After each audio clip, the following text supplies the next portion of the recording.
배고픈 건 참을 수 있어도 배 아픈 건 못 참는 게 사람의 진짜 본성입니다. 가족에게도 하면 안 된다는 자랑이 5가지 정도 있다고 합니다. 그 중에 하나가 바로 돈 자랑입니다. 형제 자매에게도 돈 자랑만큼은 절대 하지 마세요. 빨대가 꽂힌다고도 하죠. 가족이라는 이름으로 형제나 자매, 심지어 자식까지. 당연하게 돈을 요구하여 힘들어하는 60대, 70대 분들이 종종 계십니다. 그러나 이런 생각도 듭니다. 자랑하면 안 되는 거 다 알죠. 근데 이것 빼면 세상에 말할 것이 있나요? 우리가 알아야 하는 사실이 한 가지 있습니다. 나의 말이 남에게 도움을 준다고 생각하지만 사실은 듣는 사람에게는 그게 자랑처럼 들릴 수 있다는 걸 꼭 기억해야 합니다. 기쁨을 얘기하면 시기와 질투가 배가 돼서 돌아오고 슬픔을 얘기하면 그게 약점으로 돌아오는 경우가 많습니다. 그래서 이번 영상에서는 절대 자랑하면 안 되는 5가지 말과 함께 말하면 할수록 독이 되는 말 5가지를 소개하려고 합니다. 영상 아래에 좋아요와 구독 버튼 한 번씩 눌러주시면 정말 감사하겠습니다. 지금부터 시작합니다. 첫 번째, 자식 자랑. 명절날 가족들이 모인 자리에서 어머니 한 분이 자랑을 시작합니다. 우리 아들 이번에 하이닉스 들어갔잖아요. 축하 기념으로 1월에 하와이 다녀오려고요. 처음에는 모두가 축하를 건네지만 시간이 지나면서 점차 다른 친척들의 표정이 굳어집니다. 한쪽에서는 아직 취업 준비 중인 자녀를 둔 부모가 입을 다물고 다른 쪽에서는 자녀의 학업 성적이 좋지 않다고 속으로 걱정합니다. 명절이 끝난 뒤 한 가족의 부모는 집으로 돌아가는 차 안에서 이런 말을 합니다. 저번에도 말하지 않았어? 굳이 명절에 이런 얘기를 대놓고 하는 건 무슨 경우야? 자랑을 한 어머니는 단순히 자신의 기쁨을 표현한 것뿐이라고 생각했겠지만 듣는 이들에게는 그저 자식 자랑 거리일 뿐입니다. 결국 자식 자랑은 자기 만족을 위해 하는 거예요. 그렇다면 왜 자식 자랑이 이렇게 불편하게 느껴질까요?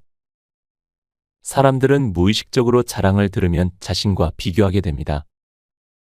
듣는 사람 입장에서 우리 애는 왜 저렇게 못할까라는 생각이 들고 그 생각은 곧 자존심을 건드립니다.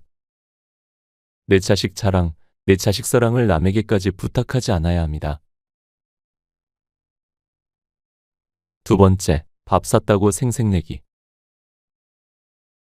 오래간만에 동창 모임을 하면 꼭 이렇게 말하는 사람이 한둘 있습니다. 지난번에 기억나? 내가 그때 고기 집에서만 10몇만 원 긁었잖아. 그러면 상대방은 웃으면서 넘기는 척하지만 속으로는 이렇게 생각하죠. 고맙다 생각했는데 꼭 이렇게 말해야 하나? 그럼 그냥 나눠서 계산하자고 하지. 특히 오랜 친구 사이라도 나이가 들수록 이런 생색 하나의 실망감은 더 크기 마련입니다. 또 한 번은 등산 동호회에서 일이 벌어졌습니다. 매번 모임 뒤 점심은 늘 A씨가 계산을 했습니다. 처음엔 다들 잘 먹었습니다라며 고마워했지만 시간이 지나자 A씨가 이런 말을 하기 시작했습니다. 내가 돈 제일 많이 쓰는 거 아시죠? 그만큼 이 모임 좋아하니까 하는 건데. 그때부터 분위기가 달라졌습니다. 다들 밥값을 챙겨내야겠다는 부담을 느끼면서도 한편으로는 마음 한구석이 불편했습니다. 그 자리에 있던 B씨는 이렇게 말했습니다. 그냥 각자 내자고 하거나 돌아가며 내자고 하면 될 일인데 굳이 이런 말을 해야 하나 싶더라고요. 밥값이 아니라 말이 부담스러워요. 밥을 산다는 건 호의를 베푸는 행동입니다. 하지만 그 뒤에 생색을 내는 순간 그 고마움이 부담으로 바뀌고 관계가 달라지게 됩니다. 어느 60대의 댓글에 많은 분들이 공감을 해주셨습니다. 밥 한 끼 대접하는 건 마음입니다. 마음은 말로 하는 게 아닙니다. 행동으로 보여주는 게 진짜 마음입니다. 세 번째, 돈 자랑. 돈 자랑을 하는 사람을 보면 겉으로는 대단해 보이지만 깊이 들여다보면 그렇지 않을 때가 많습니다. 돈 얘기만 꺼내는 그 사람, 정말 부자일까요? 사실은 돈이 많은 게 아니라 돈이 있는 척 보여야 자신을 조금이라도 더 가치 있어 보이게 만들려는 경우가 대부분입니다. 모임에서 이런 사람이 있다고 해봅시다. 이번에 펀드 수익이 좋아서 500만 원을 벌었네. 혹은 요즘 주식에서 한 달에 몇천은 기본이야. 이런 말을 하는 순간 다들 속으로는 와, 대단하다 하다가도 이내 다른 모습들이 떠오르기 시작합니다. 한 번도 모임에서 밥을 산 적이 없다거나 술자리에서도 늘 누가 계산하길 기다리는 모습 같은 것 말이죠. 돈 자랑만 하는 사람의 진짜 모습은 이렇습니다. 돈이 많다며 입으로는 자랑하지만 정작 남에게 베풀거나 쓰는 건 인색하기 짝이 없습니다. 심지어 자랑을 하면 할수록 사람들은 그 사람의 실체를 더 잘 알아챕니다. 저 사람은 매번 돈 이야기를 하지만 항상 얻어먹고 집에 갈 땐 손가방 하나 든 채 빈손으로 떠나네. 이런 생각이 들면서 자랑에 대한 부러움은 점점 불쾌함으로 변합니다. 그렇다고 해서 이 사람이 진짜 부자가 아닐 가능성이 없진 않습니다. 오히려 부자인 경우에도 이런 자랑은 사람들에게 진짜 중요한 점. 인간적인 신뢰와 관계를 망칠 뿐입니다. 돈이 많아 보이려고 애쓰는 모습이 결국엔 나는 내 자신을 돈으로밖에 설명할 수 없다는 불안과 결핍으로 읽히기 때문입니다. 혹시 진짜 내가 금전적으로 여유가 있다면 반드시 여유를 보여주세요. 사람들에게 돈을 보여주는 것이 아니라 여유를 보여줘야 합니다. 진정으로 여유가 있는 사람은 돈 이야기를 하지 않아도 자연스럽게 여유가 몸에 스며들어 스며나온다. 네 번째, 재산 자랑. 누구나 한 명쯤은 아는 그런 사람이 있죠. 모임에서 자연스럽게 이야기가 흘러가다가 갑자기 새 차 이야기를 합니다. 이번에 새로 나온 BMW로 바꿨어. 타보니까 국산차는 못하겠더라고. 차 열쇠를 은근슬쩍 테이블 위에 올려두기도 합니다. 그런 사람을 떠올리면 몇 가지 특징이 금방 떠오릅니다. 가장 먼저 자랑은 하는데 돈을 쓸 때는 꼭 손이 작아지는 사람이죠. 매번 비싼 차 자랑은 하면서도 모임 후엔 늘 제일 늦게 자리에서 일어나 누가 계산하기를 기다립니다. 또 다른 특징은 뭐냐 하면 이런 사람들은 차 자랑을 하면서도 그 차를 유지하는 데 필요한 작은 것들, 예를 들어 기름값이나 보험료 같은 현실적인 얘기는 절대 꺼내지 않는다는 겁니다. 이런 자랑을 들으면 처음엔 진짜 멋지다고 느낄 수도 있습니다. 근데 시간이 지나면서 깨닫게 되죠. 이 사람이 자랑할 수 있는 건 차밖에 없나? 다른 이야기나 공감할 수 있는 부분은 없고 매번 부동산이나 주식 얘기만 합니다. 그러다 보면 오히려 그 자랑이 그 사람의 허전함을 드러내는 것처럼 느껴질 때가 있어요. 그리고 무엇보다도 재산 자랑은 듣는 사람에게 은근한 피로감을 남깁니다. 아, 또 시작이네. 결국 남는 건 비싼 차와 그 차를 타고 다니는 사람의 얄팍한 허세뿐이죠. 다섯 번째, 돈이 많이 드는 취미 자랑. 돈이 많이 드는 취미를 자랑하는 사람들은 대개 이런 공통점이 있습니다. 그들은 그 취미를 통해 얼마나 큰 기쁨을 얻었는지보다는 얼마나 많은 돈을 썼는지를 이야기하려고 애쓰는 모습이 보인다는 겁니다. 골프채는 이번에 최고급으로 맞췄다. 스킬을 배우려면 이 정도는 해야 한다더라 같은 이야기들이 이어지죠. 그런데 그런 자랑을 들으면 듣는 사람 입장에서는 묘하게 소외감을 느낄 수밖에 없습니다. 나도 골프 한번 배워볼까 했는데 그렇게 돈이 많이 들면 안 되겠네라는 생각이 들게 되는 거죠. 또 다른 특징은 그 자랑이 끝난 뒤 모임에서 남는 공허함입니다. 예를 들어 요즘 서핑 타는데 서핑보드 하나가 몇백은 하더라라는 말을 하면서도 정작 그 서핑을 통해 어떤 경험을 했는지 무엇이 좋았는지에 대한 이야기는 별로 없습니다. 대신 끝없는 장비와 비용 이야기만 늘어놓죠.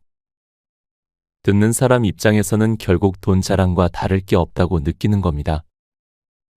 결국 저 사람은 돈 쓰는 걸로 자신의 가치를 증명하고 싶어 하는 거구나. 그리고 무엇보다도 돈이 많이 드는 취미를 자랑하는 사람들은 그 취미를 통해 자신이 특별한 위치에 있다고 믿습니다. 그러나 정작 그 취미가 다른 사람에게 어떤 인상을 남기는지에 대해선 별로 신경 쓰지 않습니다. 말하면 할수록 독이 되는 말 5가지. 첫 번째, 다 널 생각해서 하는 말이야. 예전에 항상 내가 뭔가를 한다고 했을 때 다 널 생각해서 하는 말인데 라며 운을 띄우고 그 일을 내가 왜 할 수 없는지에 대한 설명을 자세히 하던 친구가 있었다. 근데 정작 그 친구의 인생은 별 볼 없었고 보잘것 없었다. 정말 나를 생각해서 하는 말인지 아니면 본인이 부족해서 거기에 대한 열등감을 어떻게든 드러내기 싫어 그렇게 얘기한 건지는 잘 모르겠지만 항상 그런 식으로 말을 시작했던 기억이 있다. 그런데 이 다 널 생각해서 하는 말이다 라는 말 자체가 성립이 안 되는 게 진짜 생각하면 이런 얘기를 하지 않고 내가 하는 무언가에 실질적인 도움을 주거나 시간을 내서 컨설팅을 해줬을 것이다. 즉, 자신의 감정적 노력과 물질적 노력을 쏟지도 않고 널 생각한다라는 말을 한다는 것은 거짓말이다. 진짜 생각했으면 어떻게든 도와줬을 것이다. 그러니 이런 말로 상대를 챙겨주는 척하며 나의 도전을 막고 내 앞길에 어떻게든 허들을 설치하려는 사람들은 멀리할 필요가 있다. 이런 말을 들으면 괜찮아, 내 인생은 내가 생각할게. 마음속으로만 응원해줘 라고 한마디 해주면 좋다.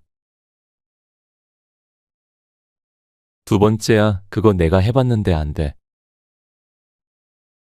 1753개의 취미를 갖고 있는 사람이 있다. 짧은 인생을 살며 어떻게 1753개의 취미를 가질 수 있었을까? 그냥 생각으로만 갖고 있는 것이다. 뉴스 기사 지나가는 거 하나 훑고 눈동냥으로 본 걸 자신이 한 거라고 믿는다. 기타줄 한번 튕겨놓고 기타를 제대로 배우고 쳐봤다고 하거나 러닝 클럽 가입만 해놓고 자신이 러닝 전문가인 척 하는 사람들이다. 이 사람들은 본인도 정작 제대로 해보지 않아 놓고 상대방이 어떤 걸 한다고 했을 때 눈동냥, 귀동냥했던 것들을 토대로 어떻게든 재를 뿌린다. 야, 그거 내가 해봤는데, 야, 그거 주변 지인이 하던데. 그리고 이런 말투를 쓰는 사람들의 말미에는 항상 이런 결말이 나온다. 그거 안 돼, 힘들어, 하지 마. 주변에 주식으로 굉장히 많은 돈을 버는 지인이 있다. 꾸준히 열심히 공부하며 계속해서 주식으로 자신의 자산을 불린다. 지금은 아무도 그 지인에게 주식으로 뭐라 하지 못하지만 그 지인이 처음 주식을 시작했을 때만 하더라도 주변에 자칭 전문가들이 굉장히 많았다고 한다. 어떤 종목에 투자하려고 하면 야, 그거 곧 떨어질 거야. 그거 말고 이거 사라고 말한다거나 주식 외학에 내 주변에 주식으로 진 문서도 잃은 사람이 있어. 위험해하지 마, 나도 해봤는데 라며 알량한 지식으로 위해주는 척 생각해주는 척하는 사람들이 굉장히 많았다고 한다. 그때를 회상하며 그때 그 사람들의 말을 들었다면 지금의 나도 없었을 것이다. 진짜 아는 사람들은 어줍잖은 충고나 조언을 하지 않는다. 그리고 지금 나는 그런 사람들과 다양한 정보들을 공유하며 계속해서 발전해 나가고 있다라고 말했다. 그렇기에 무언가를 시작할 때 제대로 해보지도 않아 놓고 증명하지도 못하면서 어떻게든 말로 비비려 하는 사람들을 반드시 조심해라. 옆에 둬봤자 하등 도움되지 않는 존재들이다. 세 번째, 걱정을 가장한 비난을 하지 마라. 우리 나이쯤 되면 노후 걱정을 화두로 내세울 때가 많다. 그러면 자기는 노후 걱정이 없다며 그런 걱정을 하는 사람을 무척이나 걱정해주는 척하면서 비난을 하는 경우다. 자기는 문제를 해결했으니 남의 문제에 대해서 연민을 갖는다는 식이다. 하지만 내가 보기엔 경제적 해결은 했는지 모르나 정신적 노후를 전혀 대비하지 못한 모습이다. 언제 철이 드나 할 정도로 말을 던져놓고 어떻게든 봉합하려고 아등바등하는 것을 보면 안타깝기 그지없다. 그리고 건강 문제에 관해서도 마찬가지다. 서로 어떤 식으로 건강을 유지하는지 설왕설래하는데 자기는 아무런 걱정 없이 건강하다고 한다. 그런 사람이 얼마 전에 감기로 되게 고생을 한 것을 알만한 사람은 다 아는데도 말이다. 아무리 말이 고파도 그렇다 할 말 안 할 말을 마구 해가며 감나라 대추나라 하는 것은 현명하게 사는 일이 아니다. 그리고 은근슬쩍 걱정을 해주는 척하면서 상대를 비난하는 것은 치졸하기까지 하다. 상대를 낮춰 자신을 올리는 수법은 가장 비열하게 자기를 알리는 일이다. 하숙끼리는 통할지 몰라도 고수가 보기엔 아직 멀었다는 것을 안다. 자기 일에는 소원하면서 남의 일을 걱정해주는 척. 은근히 비난을 일삼는 사람 말이다. 듣기에 따라서는 무척이나 인류애가 느껴지고 잠깐은 좋은 사람 이미지가 있겠지만 오랜 시간 같이 하다 보면 관계의 우호적인 걱정이 아니라 자기 만족을 위해서 상대를 비난하고 있다는 것을 알게 된다. 말을 하는 사람은 답을 알고 얘기하는 것이 대부분이다. 생각해보라, 답답해서 말하는 것이지. 답을 구하려고 말을 꺼내는 사람은 거의 없는 것이다. 그러니 남을 걱정해주는 척하며 은근히 비난할 생각을 하지 마라. 차라리 가만히 듣고 고개만 끄덕여주는 것이 답답한 속사정을 말하는 사람에게는 더 큰 위안이 된다. 괜히 나서서 이러쿵저러쿵 말도 안 되는 말로 위안이나 격려를 하려고 덤비지 마라. 네 번째, 왕년애를 찾지 마라. 나이가 들었는데 옛날 이야기 밖에 가진 것이 없을 때 당신은 쓸쓸해진다. 사람 중에 유독 자신의 삶만 더 불쌍하다고 여기는 사람이 있다. 그래서 남들이 무슨 말을 할라치면 그건 세 발의 피라는 식으로 남의 얘기를 자르고 자기가 겪은 고초만 이야기를 한다. 그래서 자기가 가장 어려움을 극복하고 살아왔다고 하면서 자신을 연민한다. 거기서 얘기가 마무리되면 그나마 다행인데 이런 사람 대부분은 자기의 연민을 무기로 삼아 상대를 겁박하기도 한다. 자기만한 아픔이 또 어디 있냐며 연민을 장사하듯 내두르는 것이다. 보기 민망하다. 남보다 더 어려운 역경을 딛고 살았으면 그것으로 됐다. 그것을 마치 무슨 훈장이라도 되는 양버젓이 내걸고 상대를 오히려 약자로 취급하려는 모양새는 썩 보기 안 좋다. 사람은 나름대로의 생이 있다. 같은 조건이나 같은 환경으로 살지 못하기 때문에 삶은 그 다양성만큼이나 개별적인 차이를 갖는다. 그런데 자기만이 최고의 아픔이고 역전의 용사인 척 행세하는 것은 꼴불견이다. 자신은 한없이 이해받아야 하고 자신은 누구보다 위로의 대상이라고 여기는 것도 자만의 일종이다. 특별함은 누구에게나 있는 것이지 자기만의 전유물이 아니다. 그럼에도 자기의 연민에 쌓여서 남이 겪은 고통은 하찮게 생각하는 것이 안타깝다. 그런 사람은 보기보다 자기 주장이 강하다. 고집이 세며 자기 연민을 그 어떤 자랑거리 이상으로 생각해서 남에게 정신적인 강요를 하는 것이다. 내가 이렇게 살아왔는데 나를 왜 대접하지 않느냐는 식이다. 마치 자신이 음치인 줄 모르고 합창을 하면서 괴성을 지르는 것과 같다. 자기 삶이 소중하고 아름답다면 타인의 생도 그러하리라 인정해야 한다. 나만 힘겹게 인생사를 살아왔다는 자부심 내지 연민을 가진다면 타인과 공동체 의식을 갖기가 수월치 않은 사람이다. 환경을 탓하기 전에 누구나 생에 부여받는 희로애락의 크기는 일정하다고 생각된다. 다만 그것을 어떻게 분배하고 살아가느냐가 인생의 관건이 되는 것일 테다. 그러니 자기만 억울하고 자기만 상처가 크고 아프다고 여기는 것은 그만큼 기쁨과 즐거움에 적은 분배를 했다는 우매함을 드러내는 꼴이다. 이러한 것은 성숙하지 못한 유아기적 발상의 전환이다. 5번째, 바른 말이라도 잔소리로 들린다. 어느 날은 이런 말을 하는 것이다. 며느리가 외국에서 온 사람이라 한국 문화에 익숙하지 않고 잘 몰라서 실수도 하고 그런단다. 하지만 절대로 대놓고 가르치지 않는다는 것이다. 자기는 며느리한테 잘잘못을 그 자리에서 말로 하지 않고 문자를 보낸다는 것이다. 얼굴 맞대고 좋지 않은 말을 하면 서로가 불편하게 될 수도 있으니 차라리 문자로 이러이러할 때는 어떻게 하는 것이 좋다고 말한다는 것이다. 그래야 서로 감정적이지 않고 이성적으로 문제를 풀어간다는 것이다. 듣고 보니 100번 맞는 말이다. 아무리 좋은 말도 면전에서 이러쿵저러쿵 하다 보면 마음이 상하게 되어 있다. 본인 말대로 며느리가 말대꾸를 할 수도 있고 자기가 지나친 잔소리를 할 수도 있단다. 맞는 말이 말대꾸고 맞는 말이 잔소리라는 것이다. 그렇다 틀린 말은 없다.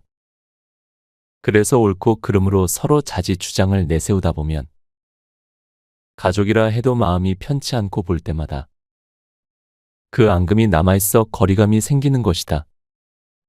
그래서 자기는 절대로 말로 가르치거나 알려주지 않고 문자로 한다는 것이다. 나름대로 최선의 방책인 것 같아 현명한 처사로 여겨진다. 우리는 남의 잘못을 급하게 고칠 것을 요구한다. 감정을 쏟아내서 상대방을 어리둥절하게 만들기도 하고 불편하게 만든다. 결국은 자기 잘못을 시인한다고 해도 썩 마음이 내키지 않을 것이다. 지혜롭게 사는 사람은 기다릴 줄 안다. 남을 기다리는 것도 중요하지만 자기 자신에게도 시간을 주고 이성적으로 해결하는 것이다. 그러려면 상대방 앞에서 면박 주지 말고 본인의 생각을 또박또박 적어 보내는 일은 배려고 사랑인 것이다. 하고 싶은 말을 가래침 뱉듯 툭 하고 던지지 말고 문자판에다 한 글자 한 글자 오타 없이 이해한다고 적어라. 그리고 이렇게 하면 어떻겠느냐고 의향을 묻듯 하면 좋을 것이다. 말 없는 꾸중은 약이 된다. 상대를 다치게 하지도 않고 나를 감정에 휩싸여 힘들게 하지도 않으니 좋은 일이다. 곁에 두고의 짧은 생각. 우리는 모두 살면서 자랑하고 싶은 순간들이 있습니다. 자식이 잘 됐을 때, 좋은 차를 샀을 때, 아니면 취미 생활에 돈을 팍팍 쓸 수 있을 때, 이 순간들은 분명히 자랑할 만한 가치가 있다고 느껴질 겁니다. 그러나 오늘 이야기를 통해 떠올려 보셨듯이 그 자랑이 남들에게 어떤 감정을 주고 어떤 인상을 남기는지는 또 다른 문제입니다. 자랑이라는 것은 듣는 사람 입장에서는 그 순간 자신이 초라해지는 느낌을 받을 수 있고 심지어 자랑을 하는 사람의 본 모습을 오히려 더 잘 보여주기도 합니다. 우리는 그 자랑이 얼마나 허술한지를 알아채게 되죠. 진정한 부자는 겉으로 드러내지 않습니다. 낭중지추.